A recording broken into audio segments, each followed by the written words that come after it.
Hey, I'm Trav. So I wanted to make a video to help people when they're into training.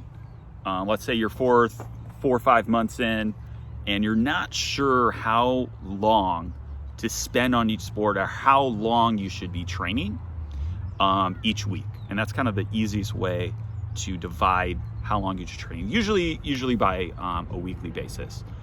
Most of the time, it's not really how much can your body handle, it's really more so how much can your schedule handle. Most people, they would love to do 20 hours a week or 15 hours a week, doing some biking and running, stretching, lifting, all those things. But their schedule and their workload, family, other commitments really, comes into play. So with that being said, you can train pretty effectively at under 10 hours a week, 7 hours a week. That's really, really doable and really able to get some good results. Now, how to divide it up between swim, biking, and running? Well, kind of think of it as your race day. What is the percentage? So are you going to spend half the time on the bike, 40% of the bike? Most of the time it's around 50%, if not probably a little bit more. So I would say half of your time training should be on the bike. Generally speaking, there are definitely going to be some differences with different people. And the second is probably going to be running. And the third is probably going to be swimming. Now, for someone that is just starting out, you're probably going to do quite a bit more swimming than someone that has been doing it for a couple years. Number one, because swimming is such a more of a skill-based activity rather than running and biking. There are some skills, there are some techniques to that as well.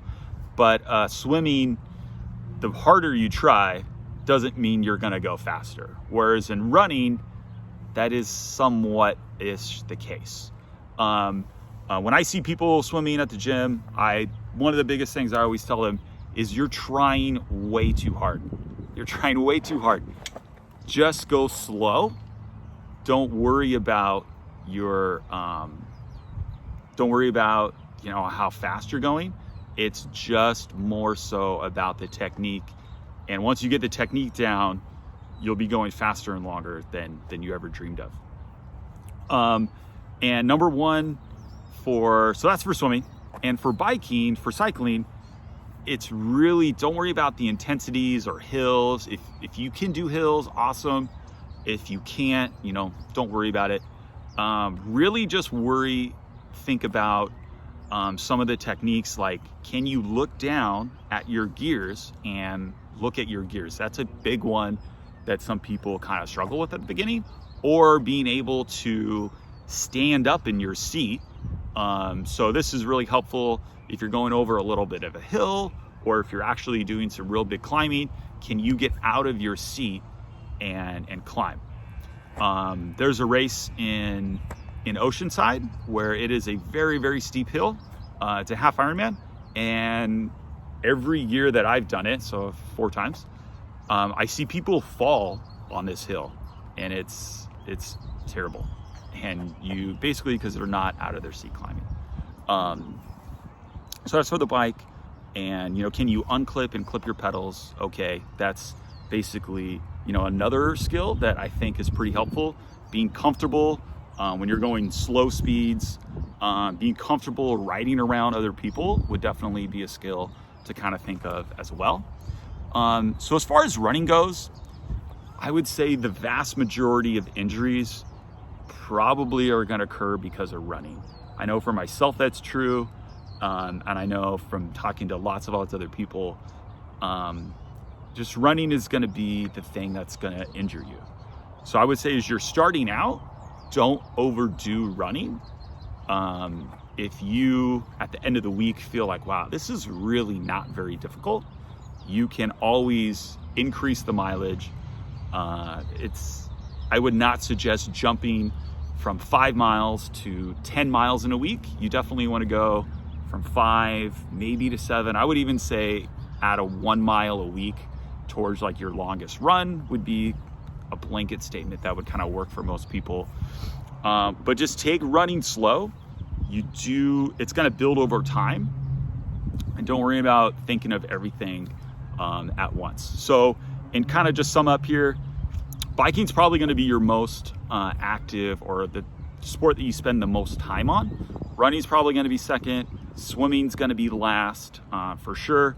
I know I barely swim compared to most people, or at least what they probably think I would do. But you want to get that technique swimming down, and there's every single person is different.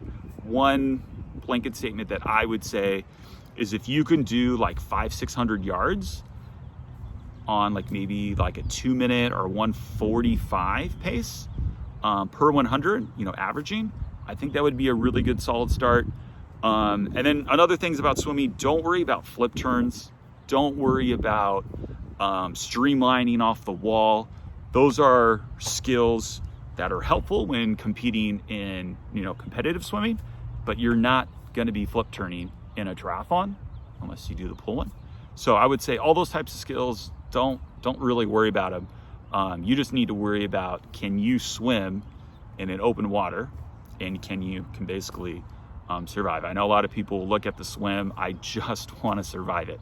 So I'll be kind of with more videos talking about more in-depth stuff. What techniques are good for swimming, what are some intensity intervals that you can do, things like that as well. So thank you, and join me on the next one.